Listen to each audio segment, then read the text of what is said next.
Welcome to Love Lies Chronicles. I'd really appreciate your comment. It helps me understand if you enjoyed the story and how I can improve in future ones. I'm Jacob Vance, 40, a financial analyst in Austin. Tuesday night, 8:17 p.m. I was standing at the kitchen island sorting receipts for quarter end when she leaned her elbows on the marble and gave me the kind of smirk people wear when they've already decided how a conversation ends. You want attention? I want 30 days of peace without you. She said it like she was reading a menu item. I didn't raise my voice, didn't argue philosophy or fairness. I looked at her and said one word. Fair. The smirk snagged. Tiny, almost nothing, but it was the first honest expression I'd seen from her in weeks. It didn't come out of nowhere.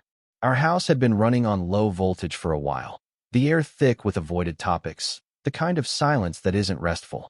She had started sleeping on the far edge of the mattress with a pillow as a border, changed the passcode on her phone the same week she started calling our plans obligations, and began treating my attempts at connection like calendar invites she never accepted. None of it was dramatic on its own. A canceled date here, a turned shoulder there, the quiet click of her phone screen going dark when I entered a room. But it all added up to the same conclusion. I was no longer a person in her orbit. I was infrastructure. The kitchen lights hummed. I stacked the receipts, lined them square, and felt the shape of that one word in my mouth. Fair, like I'd just set down a heavy bag. She waited for me to do the predictable thing. Demand explanations, ask who or why, offer to talk it out with a counselor she'd never call. I didn't.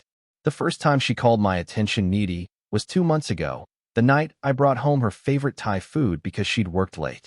She ate 3 bites and left the table to answer a call in the hallway, whispering in a tone I'd never heard used on me. After that, I stopped offering dinner. Not as punishment, just data. You stop handing out umbrellas when the forecast says drought. It's strange how disrespect arrives dressed as casual suggestions. She started saying we should be healthier with our attachments, the way some people say we should cut back on carbs. She adopted a vocabulary that didn't belong to her, phrases about boundaries, energy, and holding space for my individuality, and wore it like a new coat she hadn't learned to button. I listen without debate. I'm not a therapist. I balance ledgers and read trend lines. The trend line was obvious. 30 days, she repeated, as if I hadn't heard her the first time. Her voice had the crispness of someone pushing a contract across a table. She expected counterterms. I gave none. Calm is a kind of answer. She pushed off the island, walked to the sink, and washed a clean glass the way people wash their hands after a lie. I'm taking the guest room tonight, she added, testing for sparks. None came. She carried her phone and charger down the hallway like trophies. I stayed in the kitchen a while longer, putting the receipts in the accordion folder, writing dates on tabs, making order out of small things because I could not yet touch the big thing. Through the window, I could see the dark shape of the live oak in the backyard. We had hung lights there our first summer in the house.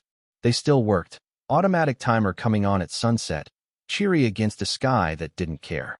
I remembered how she'd insisted we eat under those lights at least once a week. The last time we did, she spent the meal correcting the way I held my fork, said I chewed like an accountant. It was meant as a joke, but it landed like a border. I took a slow lap through the house. The living room with the throw blanket she liked to fold sharp as a hotel bed, the office where her vision board leaned against the wall, the bookshelf where I kept the only photograph of us that felt unposed.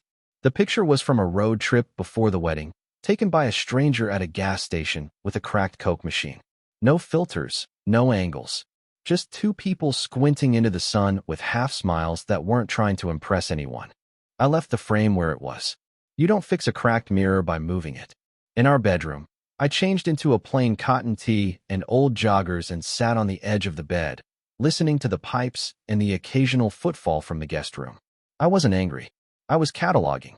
Anger is loud and messy and burns fast. Cataloging is quiet, clean, and durable. I thought about the last time she reached for me without checking a clock first. I couldn't place it. I thought about the last time she said my name without a sigh attached. Longer still. The worst part wasn't her sentence. It was the confidence with which she delivered it, the assumption that I'd stay on the hook, perform the grief she needed to feel valuable. She mistook my steadiness for dependence. That was her blind spot. I opened my nightstand drawer and took out a small notebook I kept for practical lists. In neat lines, I wrote down the things I control: my accounts, my schedule, my sleep, my body, my time.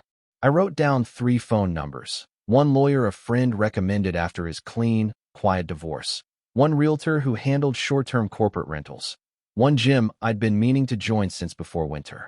I wasn't planning revenge. Revenge requires the other person to look at you. I was planning my peace. A man can be kind and decisive at the same time. I changed my emergency contact in 2 apps. It felt small, almost petty, but it made a line in the sand visible to me. I turned off our shared streaming profile and made a new one in my own name. I muted 2 group chats filled with couples' dinner plans that always ended in her rolling her eyes at the bill. And for the first time in months, I set an alarm not tied to anyone else's timeline. 6 a.m. Coffee alone. A run around the lake trail if the morning wasn't too humid. I don't announce decisions anymore. I make them and then inhabit them. Sleep didn't come quick. I watched shadows move along the ceiling where the streetlight threads through the blinds. I thought about how many men stay in rooms like this, waiting for a tone to soften, for a hand to reach across the bed, for a promise to be made and kept. I'm not judging them. I used to be them. There is tenderness in trying. There is also a cost. The moment she said 30 days, she didn't just set a calendar. She confessed a worldview. Peace, to her, was the absence of me. The line you never think you'll cross is the one you step over without noticing. I noticed. Sometime after midnight, I heard her pad down the hall to get water. She paused near the doorway, maybe to listen for my breathing, maybe to check if I was scrolling through old photos like a teenager. I kept still. She went back to the guest room. The house settled again, wood and drywall accepting new weight. I thought of the oak lights out back, of timers you forget until they surprise you in the dark. Not everything that turns on needs an audience. Morning would come. Decisions look different in daylight, but they don't reverse themselves. 30 days is a number people pick when they want to make a bad idea sound official. I had no intention of living under her terms, counting out ransom notes in weeks. When she asked for peace without me, she named a thing I could finally recognize. I don't negotiate with smirks. I trace the trend line and act. I set the notebook on the nightstand, turned off the lamp, and lay back. Calm isn't the absence of feeling, it's the presence of a plan. I woke before the alarm, the way you do on the morning you've already decided who you're going to be. Coffee, shower, run around the lake as the sky lightened from graphite to pale blue. Back home by 6:30, I moved through the bedroom quietly. I took a duffel from the top shelf and packed like a man on a short business trip. 2 shirts, 2 pairs of chinos, gym shoes, stop kit, work laptop, passport, the notebook from my nightstand. I left the suits, the watches, the souvenirs. I didn't slam drawers or bang doors. I folded the comforter straight across the bed, set my house key on the counter, and slid a note beneath it. Enjoy your 30 days. By 7, I was on I-35 with the sun in my rear view and a room reserved at a business hotel near the office. I checked in under my own name, no loyalty number from our shared card, and stood for a minute in the quiet of a generic room that smelled like new carpet and lemon cleaner. Some men crumble in rooms like that. I felt lighter. I hung the shirts, put the laptop on the desk, and plugged in my phone. Then I opened a browser and got practical. Direct deposit first. I changed my payroll to the personal account I'd opened last year and never used.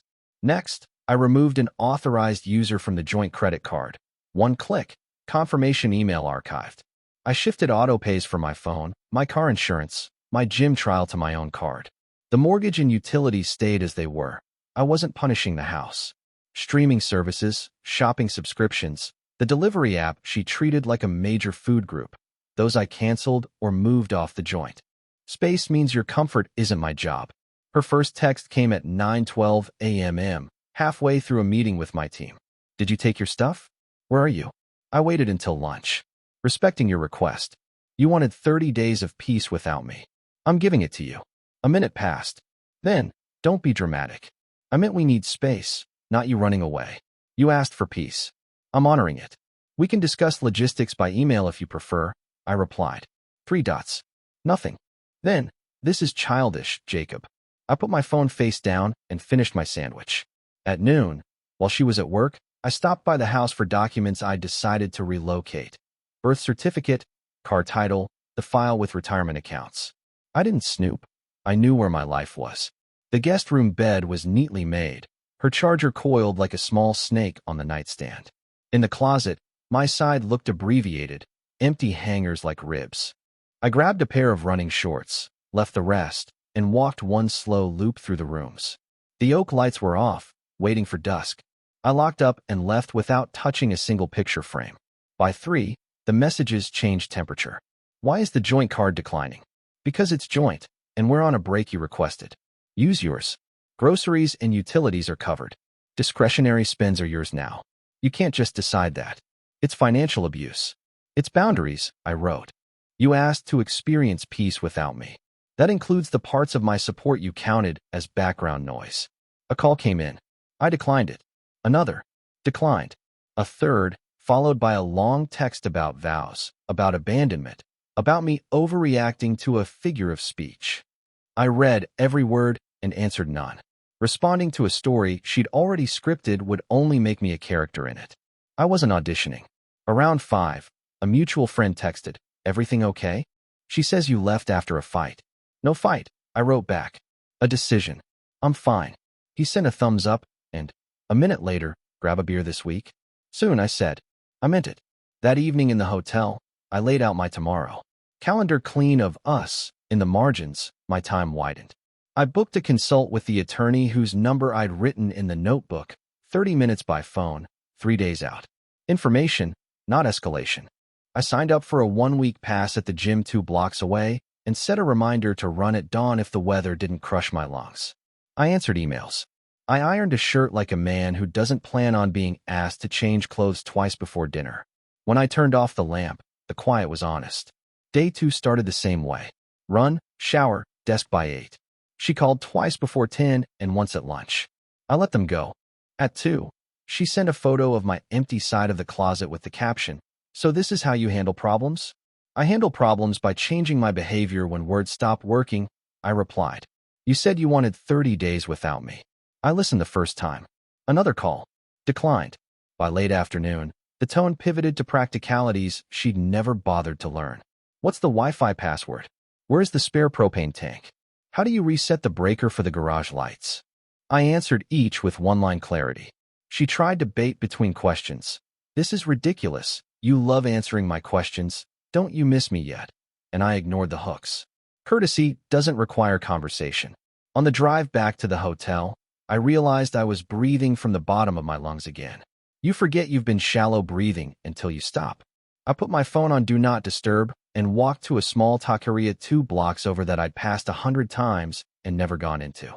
I ate standing at the counter, watched a game on a TV with the sound off, and thought about nothing except how good lime tastes when nobody is talking over it. Night brought a longer message. An essay about how my silence was cruel, how real men fight for their marriages, how she was testing whether we were strong enough to survive a little space. I scrolled back to the original line in my mind, 30 days of peace, without you, and remembered the way she washed a clean glass when she said it. People tell the truth with their hands. I turned the phone face down. You don't have to defend yourself to the person who wrote your defense for you. Day 3, she tried another angle. Logistics she framed as emergencies. The battery in the thermostat is low. The yard guy needs to be paid. The trash schedule changed. I Venmo'd the yard guy directly, forwarded the city's trash schedule, told her the thermostat batteries were in the laundry room cabinet. 3 messages, 3 solutions, no invitation to talk about feelings we both understood. She replied with a photo of the dinner table set for 2, a caption that said this could have been us if you weren't being stubborn. I remembered the last time we ate at that table without her phone between us like a third-place setting. The photo didn't move me. I didn't send anything back. In the hallway at work, a teammate stopped me and said, "You look good, man." I thanked him and got back to the spreadsheet that had been giving me a headache for a week and suddenly felt simple. Focus returns when noise leaves. That night, from the hotel window, I watched the interstate knit itself with red and white lines and thought about trend lines again. When you see a line slope long enough, a single data point doesn't change the model. Her final text before midnight read, "Tell me when you're coming home so I can plan. Or are you just going to keep punishing me?" "There's no punishment," I wrote. "Only the peace you asked for." We'll reassess after you've had your 30 days. The dots appeared, vanished, reappeared. Then the screen went quiet. Pressure doesn't always sound like yelling. Sometimes it's a string of small requests designed to pull you back into the old choreography. I stopped dancing. I slept hard, set the alarm for 6, and woke up ready for the next thing. I didn't wait for the calendar to bless the decision. The hotel was a landing strip, not a destination. By midweek, I'd toured 3 short-term rentals downtown and picked the one with morning light and a view of the river you have to lean to see. Furnished enough to function, bare enough to feel honest. I signed the lease with a simple pen, set the keys on my palm, and felt something I hadn't felt in months. Quiet. Not the strained kind we had at home, but the kind that doesn't have to prove itself. I gave myself 48 hours to convert the walkout into a life. I forwarded my mail, updated my driver's license address, and changed the contact information on HR forms that still listed her cell. I added my brother as emergency contact. I booked the attorney consult I'd placed on my calendar and sent a single email to her with a new subject line, logistics only. In 3 bullet points, I laid out the rules. Email for necessary items, no calls during work hours, no surprise visits, and a 2-hour window on Saturday when I'd pick up the rest of my clothes and a few books. No opinions, no apologies, no anger. Boundary isn't a synonym for punishment. It's a map. She replied 12 minutes later with an essay about overreactions and punitive detachment, then ended with, fine. Saturday, but I won't be around. I didn't need her to be around. On Saturday, I drove over with flat pack boxes and a calm friend who doesn't ask questions he doesn't need answered. We boxed my suits, my running gear, the cookbooks I actually use, and the framed photo from the gas station with the cracked Coke machine. I took the toolbox and left the good knives. I wasn't strip mining a life. I was extracting myself from one. On my way out, I laid a second key on the counter, the spare I'd kept in my glove box since the first winter. People like to threaten with locks. I prefer exits. Back at the apartment, I unpacked like I meant it. Shirts on the same side of the closet, shoes below, books stacked in easy reach. I put the photo on the kitchen shelf facing the window, not as nostalgia, but as a reminder of a man who didn't negotiate with smirks. I stocked the fridge with real food, not the showy ingredients we bought for dinner party posts. 2 ribeyes, eggs, greens, limes, a jar of salsa that doesn't pretend to be a personality. I cleaned the place myself because there's a dignity in taking care of your square footage. Work became different, not louder, not obsessive, just clearer. Without the constant checks for tone, my brain stopped burning cycles on domestic politics. I audited a dataset that had been bothering me, found the error in 10 minutes, and wrote the cleanest email I've written all year. A junior analyst asked if I'd changed something about my routine. I said yes, I'd started sleeping. At the gym, I moved through a quiet program like I was making payments into a future I wouldn't have to explain. No heroic numbers, no selfies. Deadlifts, rows, a run on the treadmill when the sky boiled over. The trainer asked if I had goals. I told him, consistency. He nodded in a way men do when they recognize you're not trying to impress them. Every day, I removed one more thread from the shared knot. Auto-renew on a couple's membership at a winery club we never visited, gone. The cloud album with 2 gigabytes of sunset duplicates, archived. The shared calendar entries that made me look like a guest in my own life, deleted or moved to mine. It wasn't scorched earth. It was cultivated ground. She sent messages designed to hook, and I watched them bob past. Are you really moving out for good over one sentence? I didn't move out over a sentence. I moved into peace, I wrote back. We can discuss property and paths with counsel when you're ready. You're punishing me by being happy, she fired. I'm not measuring my happiness against you anymore. The attorney called on Thursday. We spoke like professionals. He explained options, separation agreements, asset disclosures, timelines in our county. I listened, took notes, asked questions when clarity was required. He said I sounded unusually calm. I said calm grows when you stop bargaining with people who treat your presence like a utility. That night, I cooked one of the ribeyes in a cast iron pan that outlived 2 addresses and most of my bad habits. I ate standing at the counter, looking at the city lights stuttering on in a pattern nobody controls, and thought about how often we mistake endurance for virtue. There's a time to hold, and there's a time to fold without theatrics. I'd been carrying a table I didn't build for a game I didn't like. She tried a new angle the next morning. Practical grief. The washing machine hose is leaking and I can't find the shutoff. I sent a photo of the valve under the sink and a link to a 10-minute video that showed exactly how to twist it. She replied with a thumbs up and, 2 minutes later, "This wouldn't be happening if you were home." I didn't respond. The house wasn't punishing her. It was revealing skill gaps we'd papered over with my availability. On day 9, I met my friend for that beer. We sat on the patio, watched the traffic slide by like a creek, and told the truth without performing pain. He asked the only question that mattered. "You done?" I nodded. "Then keep doing what you're doing," he said, which is the most masculine advice I've ever received. We didn't solve anything. We didn't need to. I revised my budget to reflect a single life and was surprised by how little changed. Peace is inexpensive once you stop financing other people's drama. I sent my parents a short message that I was taking space and might be harder to reach for a bit. The apartment started to look lived in. Running shoes by the mat, a folded sweatshirt on the back of a chair, a stack of printed bank statements marked with highlighter like a map of a small country I intended to govern well. I slept like a man who isn't waiting for someone to forgive him. In the mornings, I ran without counting laps and let my mind stretch into decisions that weren't shaped like ultimatums. She texted a photo of the oak lights one evening, captioned, "They came on without you." I looked at the picture for a few seconds. The lights were on a timer. They did what they were told. That's what I was doing now, setting timers for what I was willing to give, where, and why.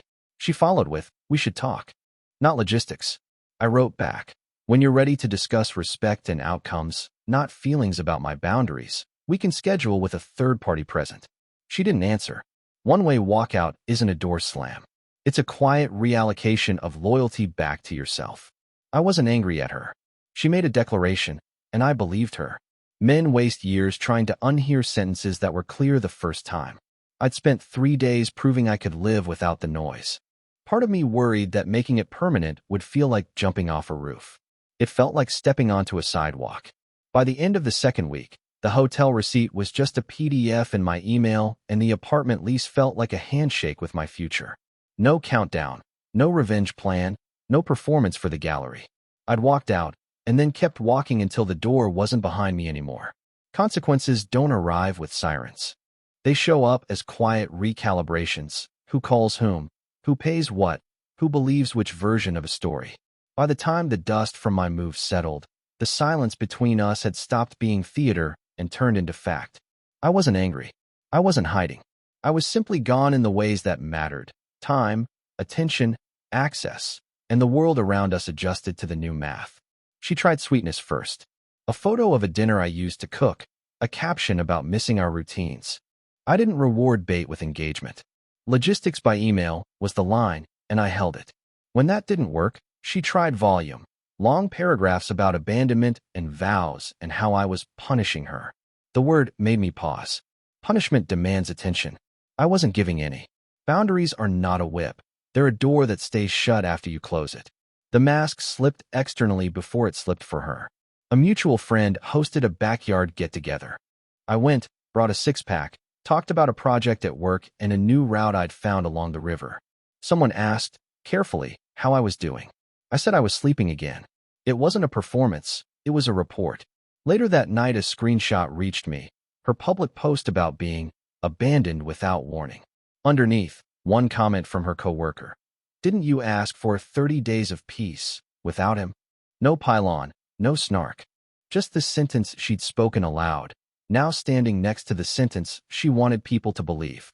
A story can't carry that weight for long. She showed up at my building once. The intercom buzzed, the kind of tinny ring that turns even a plea into static. I let it go, then texted the same boundary I'd sent since the day I left. No in-person contact without notice.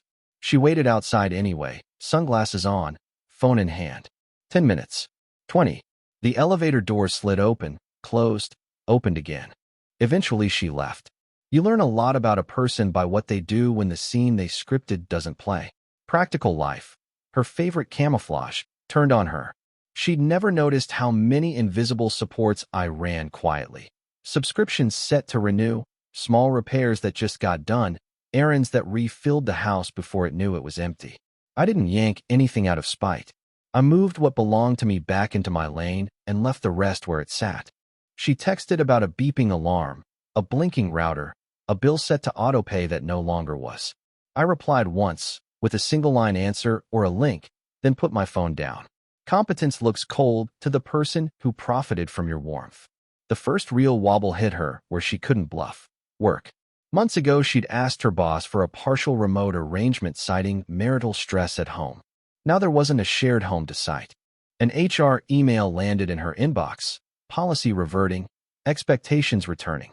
She forwarded it to me with a single word, happy. I didn't answer. Systems aren't moral, they're mechanical. Input changes, output follows. Seduction arrived dressed as nostalgia. A photo from a trip we took before the wedding, a song we'd once claimed. There was a time that would have undone me. But memory without respect is counterfeit. I put the phone face down and finished ironing a shirt I actually wanted to wear. Later, a different angle, a late-night text telling me she was outside, that she'd made a mistake and just needed to see my face. I watched the city from the window and thought about all the ways men are trained to open doors. Then I went to bed. Her friends began to step back in small, noticeable ways. The ones who used to treat me like furniture at dinners asked neutral, careful questions in separate messages. Not gossip, temperature checks. I gave them numbers. I'd moved out. I was fine. We were handling logistics by email. The rest was none of their business. And for once they seemed relieved. When performance ends, the supporting cast goes home. She tried to make my steadiness into a crime. You're punishing me by being happy, she wrote. The line would have landed if I'd been performing happiness for her to see. But peace doesn't pose. It just keeps showing up at 6 in the morning with coffee and a run and a calendar that no longer bends around chaos. There's nothing to argue with when a man stops needing an audience. The midpoint shift came quietly from somewhere I hadn't considered, a neutral acquaintance who'd watched us from the edges, the kind of person who remembers exact phrasing because they don't have a stake. We crossed paths in the lobby of my office. He said, careful but clear, that her story didn't add up. You didn't leave out of nowhere, he said. She told people she wanted a month without you. He wasn't taking my side. He was taking the side of math. That's when I understood her game had already broken, not because I exposed it, but because reality did. By then, our communication had compressed into calendar blocks. She wanted to talk, not about logistics. I set a condition, a 30-minute conversation on neutral ground, third party present, outcomes only. Not to negotiate my boundaries, to confirm next steps. She called it clinical. I call it adulthood. Either she'd meet me in that frame or not. Either way, my life would stay on schedule. Her last flurry before the quiet was an apology that never used the word respect. Stress, confusion, bad influences, pressure. Everything but the root. I read it once, then closed the message and washed a dish. You learn what people believe about you by the words they can't bring themselves to say. The game didn't explode, it deflated. No dramatic reveal, no cinematic confrontation. Just a woman who asked for peace without me, discovering what that looks like when the man she mocked takes her at her word. Friends stopped applauding on cue. Family adjusted their expectations. The house learned where the batteries were. And I kept living inside the simplest sentence in my notebook. I don't negotiate with smirks. When we finally sat across from each other in a quiet room with a clock on the wall and a third chair occupied by someone paid to keep time, I wasn't there to relive a month. I was there to confirm a direction. She searched my face for something she could work with. Anger, wounded pride, the soft place she used to press. There wasn't anything left to press. I'd moved out of the room where that lever lived. Her game was done not because I won it, but because I declined to play. That's the part people don't tell you about consequences. They aren't punishments you aim at someone else. They're the shape your life takes when you choose yourself without theatrics. And once your life learns that shape, it doesn't unfold for anyone. We met in a small conference room that smelled like copier toner and peppermint tea. Glass wall, round table, clock above the door. 30 minutes, third party present, outcomes only. That was the frame I'd offered, and the mediator kept it. She sat opposite me, hands folded around a water bottle she didn't drink. I laid my phone face down, a notepad beside it with 3 bullet points I'd written the night before. House, accounts, contact. The mediator opened with ground rules. No relitigating, no accusations, finish with actions and dates. She nodded quickly, eager. I stayed still. She started first, going for the soft spot she used to press. Stress, mixed signals, bad advice from people who don't understand marriage. She said, I made mistakes, but not, I disrespected you. The mediator let her speak, then turned to me. Jacob, I'm not here to debate what happened, I said. I'm here to set terms for what happens next. Her face shifted. This was the first time she believed I meant it. The house goes on the market in 2 weeks, I continued. We'll use the agent we both know. Net proceeds split per the prenup. Until it sells, expenses are divided and paid separately. No joint reimbursements. I'll send a draft schedule tonight. She opened her mouth, then closed it. The mediator nodded, wrote. Accounts, I said. All joint revolving lines closed today. Retirement stays where it is. No new debts in the other's name. We exchange a list of standing subscriptions by Friday and each move what we want to keep. The mediator looked at her. Any concerns with that? She shook her head too quickly. No, that's fine. Contact, I said. Email for logistics only. No drop-bys. If we need a call, it's scheduled. If we need a meeting, we do it like this, with a clock on the wall. She tried to smile. And us. There is no us to process, I said, calm as a ledger. There are only terms to honor. The room didn't get colder. It got honest. Her eyes glossed. I was angry when I said 30 days. I wanted you to react. I didn't think you'd leave. You asked for peace without me, I said. I believed you. The mediator slid a tissue box toward her, then back to center. Do we have agreement on the 3 points? We did. Dates, signatures, a follow-up slot on the calendar for the broker meeting. When the mediator ended the session at minute 31, I stood first. She reached as if to touch my arm, then stopped. Old choreography interrupted by a new score. Outside, the sky was the flat blue you get when the heat starts early. We walked toward the elevators in quiet.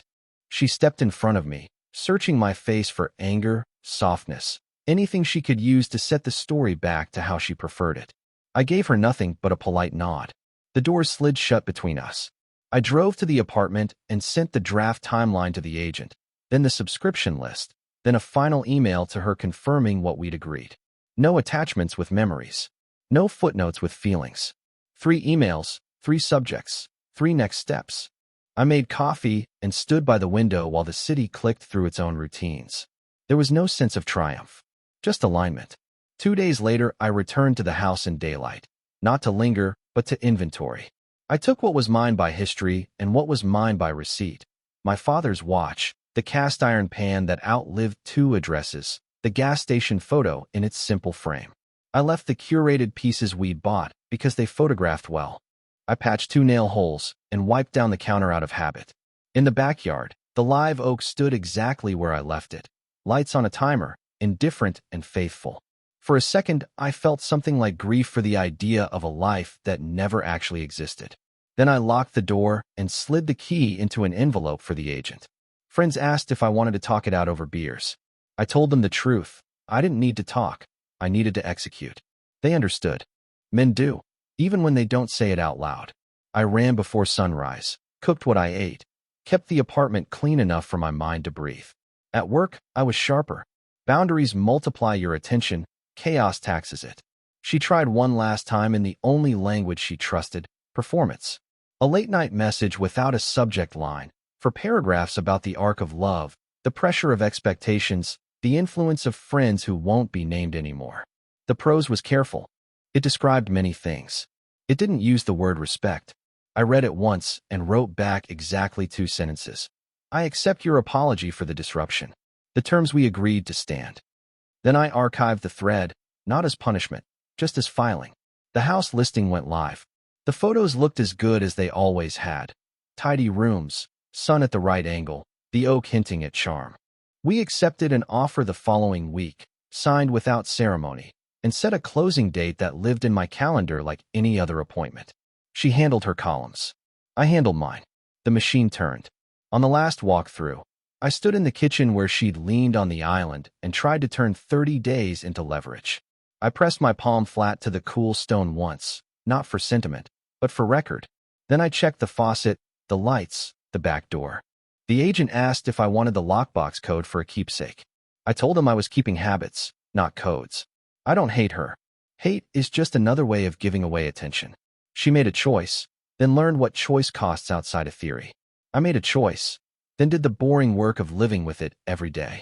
That's the part most people skip when they imagine strength, the repetition. Waking up, running, working, cooking, sleeping, not texting back, not crafting a speech to explain your dignity to someone who never learned the language. Sometimes, late, the city dies down to a hum, and I think about the first version of us. Two people squinting into sun in a broken Coke machine photo, trying to look like themselves without trying. I thank that man for getting me here. Then I put the picture face out on the shelf and turn off the light. Memory can visit. It doesn't get a key. She will tell her story however she needs to. She will find listeners who prefer theater to math. That's not my business anymore. My life is built like an audit now. Inputs, outputs, reconciliations that balance at the end of the day. Respect isn't negotiable because identity isn't. You don't haggle over who you are to get a better price. In the morning, I run the river path until the sun catches glass on the far bank. Coffee cools on the counter. The notebook on my table is half full of ordinary lists. Rent due, call the broker, replace the shoes with the miles in them. Somewhere near the front, in a hand I recognize, there's a line I wrote the night I left. I don't negotiate with smirks. I don't need to read it anymore. I live it.